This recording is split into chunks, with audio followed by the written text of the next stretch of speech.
Good Wednesday, everyone. Welcome to GardenStateWeather.com and GardenStateWeather.blogspot.com, providing superior summertime forecasting for the northern mid-Atlantic region 24 hours a day. I'm forecaster Robert Smith on this Wednesday, the 13th of July, 2016.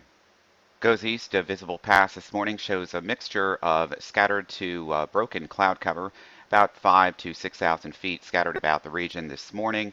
And there is a little light rain showers as a weak disturbance moves through water vapor channel, showing a little bit more of this across the southern Delmarva region here this morning, while mainly the northern regions are generally dry.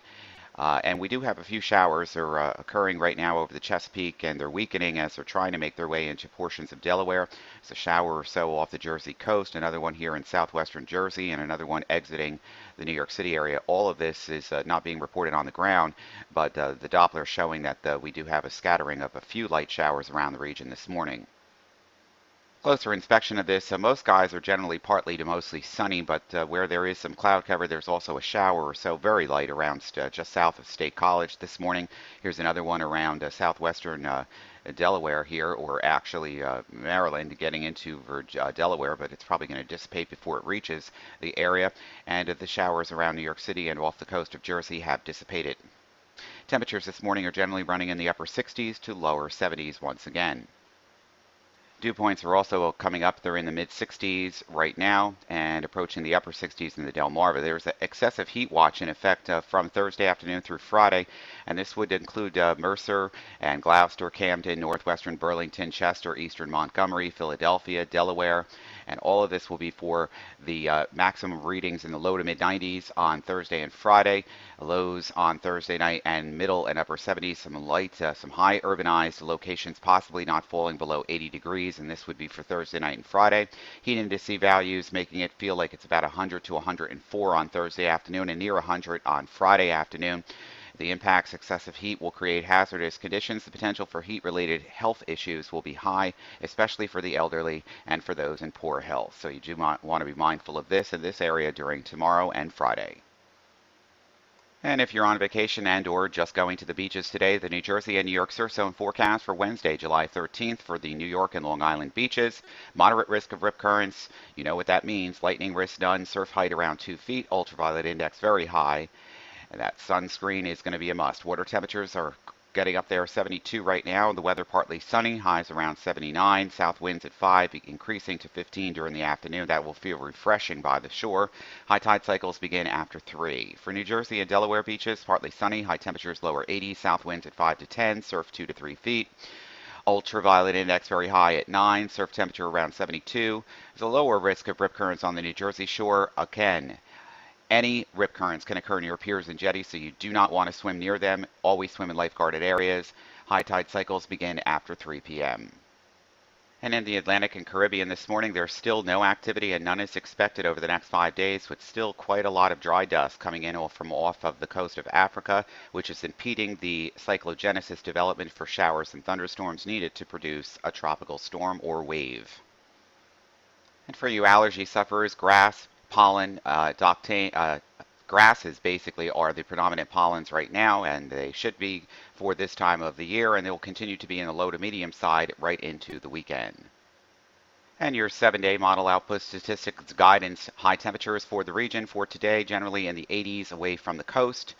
Upper 70s to lower 80s at the shore with a southeast wind. Temperatures on Thursday warm it up even more, basically getting close to or over 90 in the urbanized areas where there is a excessive heat advisory in effect for Thursday and Friday from, let's say, Trenton down to Philadelphia, the I-95 corridor. This includes portions of the Delmarva as well, into portions of Maryland. So you do want to be mindful. Basically in summertime, you want to keep hydrated and stay out of the sun as much as possible.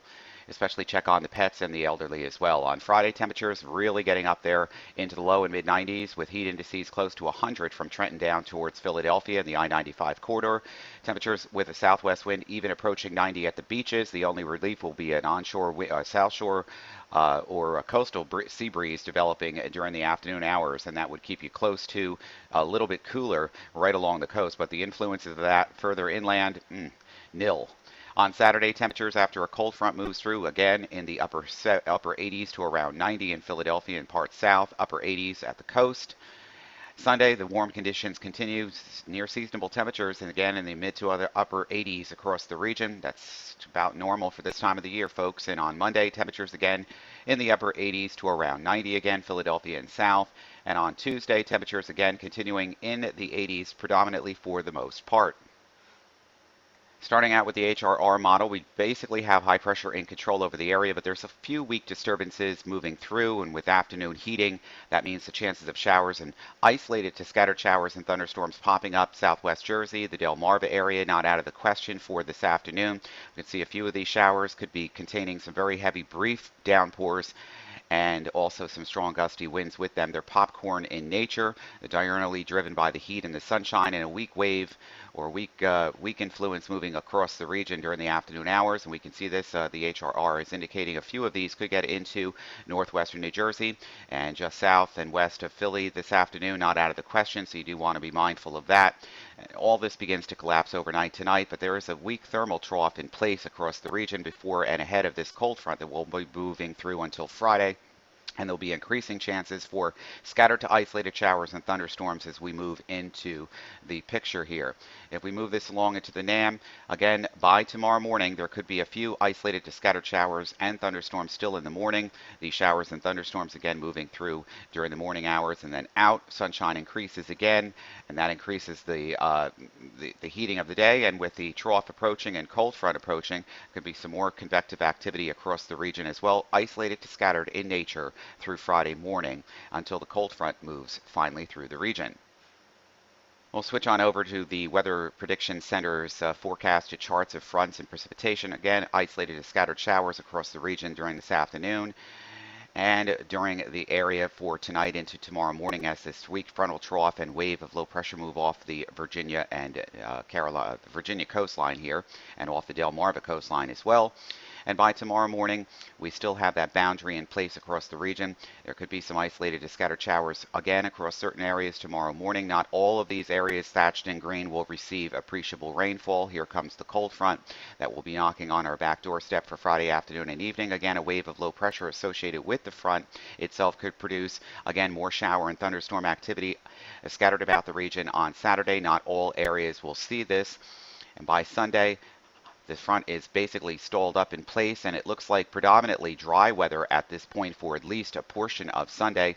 And then again, we could see again the front stalled out. There could be some more waves of low pressure developing on the front and producing an isolated and scattered shower across the region. Not all areas are going to see it. Most areas will remain dry.